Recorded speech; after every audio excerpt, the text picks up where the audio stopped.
Good afternoon or good evening from Porto. This is Adrian Bridge from Taylor's Port. Thank you very much, everyone, for joining on these sort of conversations and catch up with friends. We here in Portugal are on our second day of the relaxation of the lockdown, with a number of smaller businesses now able to open and more people being able to come back to work. So Portugal so far has managed an incredibly successful process with coronavirus, and as people come out of lockdown, of course, it's an opportunity for us to talk a little bit about our wines and talk a little bit about what's happening in the world of port. And indeed, at this stage of the year, we are very focused on the process of our harvest and the growing season. Now today I'm going to be joined by a good friend, Anthony is joining us from South Africa. He and his wife Olive, like everyone in South Africa, are in one of the strictest lockdowns in the world. But of course, Anthony and Olive are the owners of Hamilton Russell vineyards and also make exceptionally good wine. So no doubt, despite my understanding that the lockdown in South Africa does not allow you to have alcohol or indeed allow people to smoke, I suggest, Anthony, I suspect you are well stocked with plenty of things in your cellar, and indeed a corkscrew to hand on a regular basis to keep you sustained. How's everything going down there? Well, it's actually, I'd say it's all good from a personal point of view. Obviously, we feel terribly for the industry. We feel terribly, particularly for restaurants and hospitality. Yeah. You would know, we're in the wine industry. If we can't sell our product today, we still have it. We can sell it tomorrow. So it's a question of financing that difficult cash flow period between, revenue streams. Whereas if you miss a sale in the restaurant industry, or you miss a night of booking in a hotel, it's gone forever. It never comes back. So we feel relatively lucky. And you're right, I stocked up with Cuban cigars. I have one a day, and I think I've got 26 days left. Right, okay. And of course, you've got some of your most excellent wines down there. And I guess you must have just finished harvest. We did. We finished, well, it was a while back, but we finished pretty much at the end of February, a little bit into March. Things are more compressed these days, not because of increased heat, but because of increased vine health and vineyard practices that mean that everything kind of ripens a little bit more simultaneously. So harvest is well put to bed. The wines are in barrel. We were not endangered with the whole shutdown in our vinification and our harvesting process.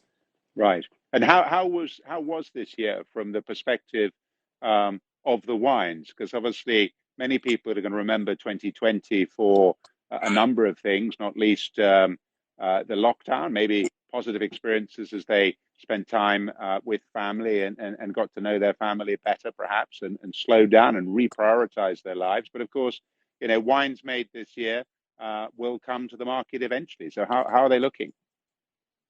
Well, they're looking pretty good. We had an unusual year of ripeness at much lower, phenolic ripeness at much lower alcohols.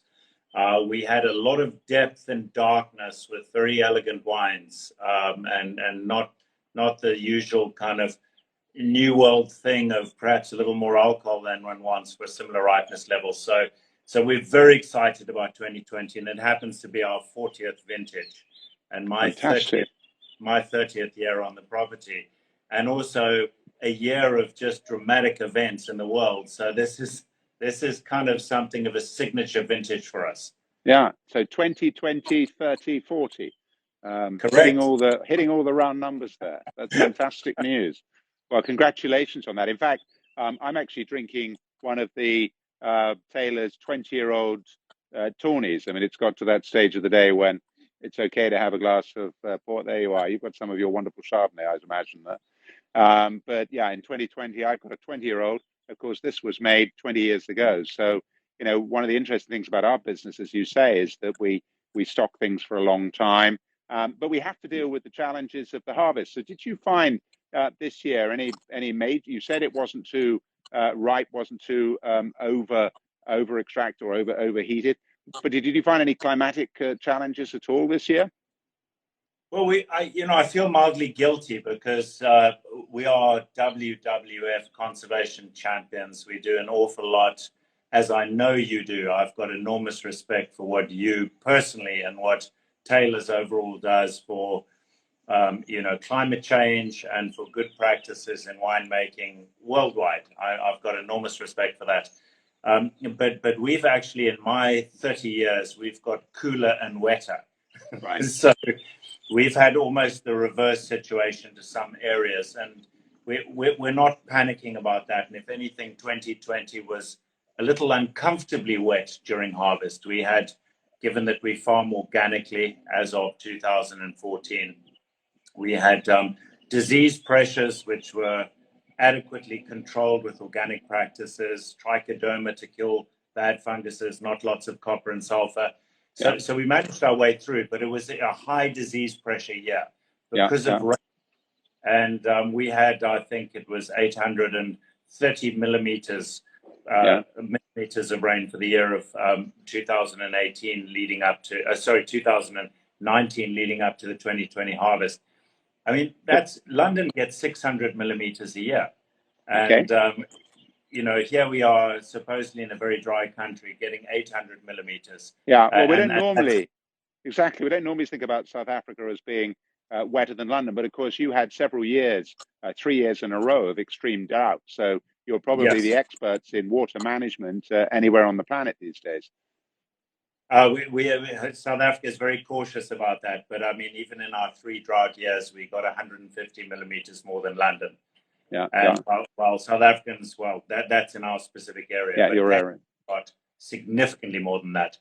And while we were complaining about inadequate rainfall, London, the situation. Yeah, sure. Well, funny enough, this year, we being up here in the Northern Hemisphere, we're in a completely different cycle. So we're just at the start of our viticultural year, planning for harvest. Obviously, for us, harvest this year is going to be a little bit different to normal because we still use foot treading methods to make our wines. That won't be possible because of social distancing. But the challenges we're dealing with now in the spring, as we come into days when we're beginning to get quite sort of warm days. In fact, you can see behind me the town of Oporto. It's 7:15 in the evening. It's been a lovely day today, but a few clouds blowing in there, which will reach up to the Douro. And we've been having these days of sunshine followed by a day of rain. So this year it's been a little bit earlier than normal, with bud bursts taking place on the 3rd of March. But with 1 day of rain, 1 day of sun, we're finding there's a little bit of challenge in trying to treat mildew and oidium and some of the other diseases that will be stimulated by that sort of weather pattern. So it's kind of interesting that whilst we're all focused heavily on coronavirus and this immensely challenging time, it's important that we don't forget that the climate challenge that we have is ever present, and perhaps it's not quite the headline grabbing that you get for a coronavirus, but nonetheless critically important to all of our businesses. Absolutely. And what I've been reminded of, I think all of us, it's almost like a flashback to the 1950s with a slight slowing down of pace in everything, and a chance to sort of see family, work a little less hard, a little less frenetically, a little less entertaining, a little less travel. It's actually been a thing of beauty in some ways, if it wasn't for the peripheral damage. But what I've been very conscious of is nature has just proceeded as it always has. Nature carries on, however mankind stops for short periods. So your harvest is built, your situation is developed, our vines are going to sleep as normal. It's wonderful. We are obsessed with mankind's situation, but nature just moves ahead. And I think it's been a beautiful thing to see the immediate benefit of a slight drop in output, manufacturing and cars driving and fumes, just in what's happened. I mean, even just on our property. And we We are 1,500 meters from the South Atlantic. The air that flows over our vineyards has not passed over anything since leaving Antarctica. And Wow. so we're anywhere in a very pristine area. And I've just noticed the birds, the birds, the insects, and all of that, just because of the lack of activity, have been just extraordinary. Yeah, I mean, I was talking to friends in Los Angeles and indeed in Delhi, so different parts of the world. And it's kind of interesting, in Los Angeles, they're able to see 40 miles down the coastline, which has been something that probably only their grandparents last saw. And I certainly know from friends in Delhi, the opportunity to have clear blue skies and to not have all of that smog has been a huge revelation. And I guess that, one positive that could come out of all this is that people do appreciate that we do genuinely have an impact on the climate. It's been extremely visible in the slowdown of activity, how we've, as you say, seen nature continue, and we haven't seen the pollution, and we've all enjoyed fresher air, better visibility, and perhaps that's something that we can learn about and take further forward and remind ourselves that we humans do actually have a bit of an impact on this planet, and it's not just on human to human; it's also human to the environment with climatic changes.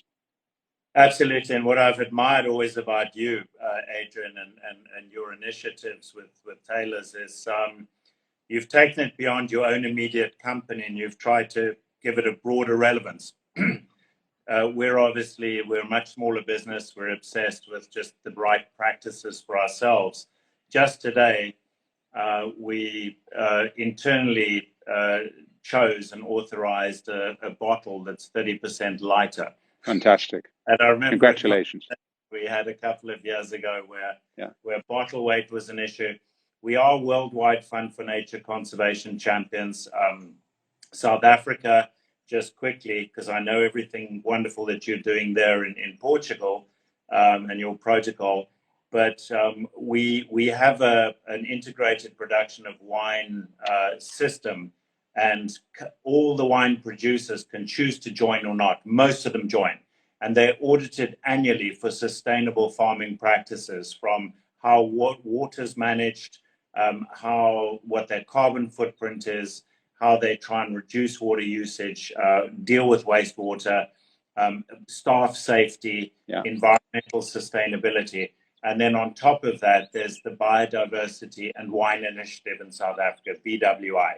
And virtually most of the producers sign up, and there are a handful of champions, of which we are one. We're audited annually for that. And I think to become a champion, you have to pass the sustainable farming audit with 70% or above. Obviously, we wouldn't expect much below 90%, personally. But there is this industry-wide move to be far more sustainable, far more environmentally aware, far more conservationally minded, far more careful about carbon emissions, etc.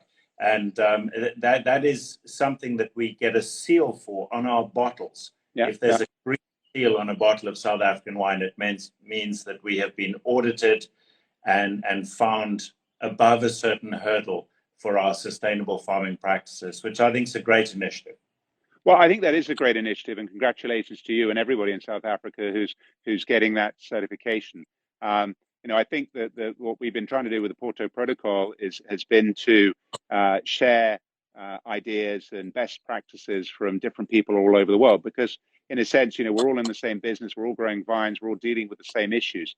And I guess, again, if one thing that comes out of this coronavirus, it does remind us that all of us, all humanity in every single corner of the world has not been able to escape this terrible pandemic.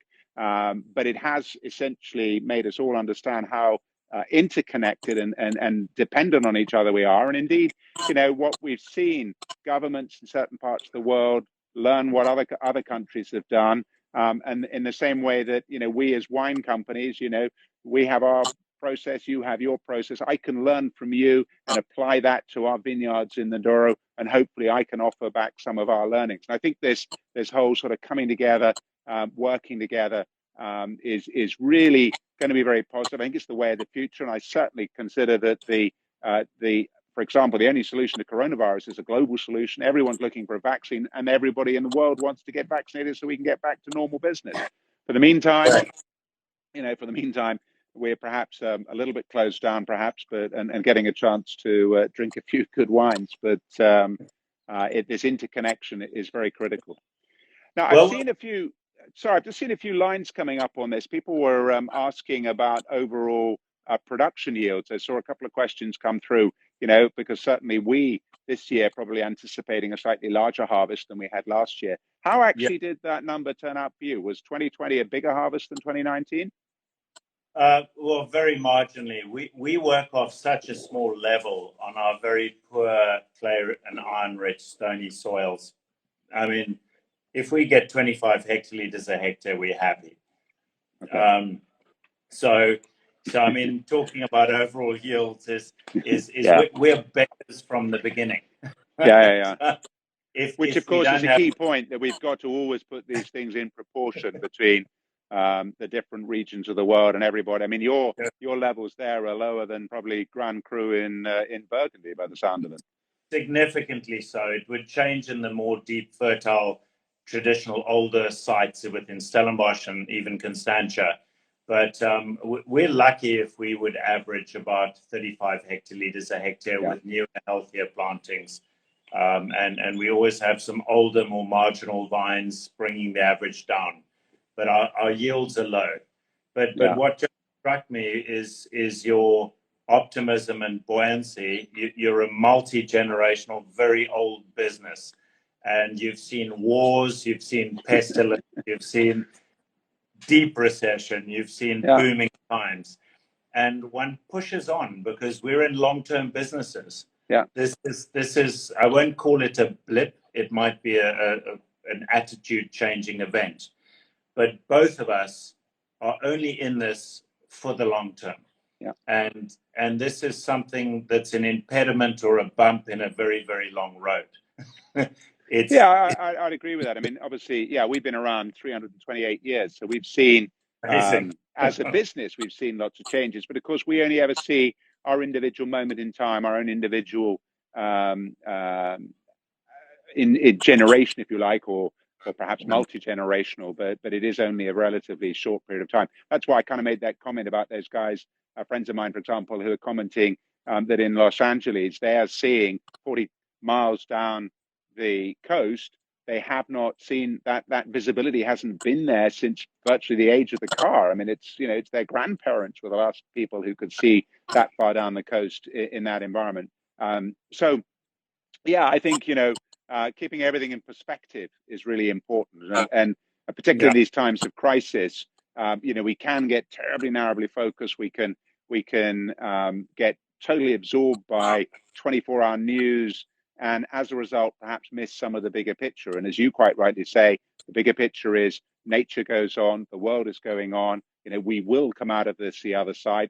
Things may be a little bit different, but I certainly know that from your family, we're going to have some great wines to enjoy. And congratulations on your 2020. And certainly, I hope that we here this year will continue to make some very good ports. So, thanks so much for joining me on this conversation. And I wanted to finish by asking, is Olive well? The rest of your family is all well? We're all well, and actually loving the family time together. If I might make one point, which I think is a generality somewhat, monoculture is a form of hubris. From the time mankind settled down and started ordering nature to their command in formal agriculture, we built in certain dysfunction. And I think what you've done as a company and what we're trying very hard to do is almost compensate on our immediate properties for that crime of monoculture. Mm-hmm. And you can also think of coronavirus to an extent being a kind of a punishment for excessive population of confined areas. Mankind almost dominating to the point of arrogance certain aspects of the world's ecology. And what I love about a big, old, established, ancient company like yours, and perhaps even a slightly newer, tiny company like ours, is we recognize that need for respect for nature. and respect for the environment, and almost a compensation for that arrogance and hubris that monoculture to some extent represents. Yeah, well, we've also tended to survive quite well for 328 years by staying a little out of politics and just enjoying a good glass of wine. So you're very good to see you, Anthony. Thank you very much for joining me. Cheers and good luck and Yes, stay Adrian. safe. Cheers. Thank Bye you. now. Lovely to see you. Bye-bye. Take care. This is fantastic.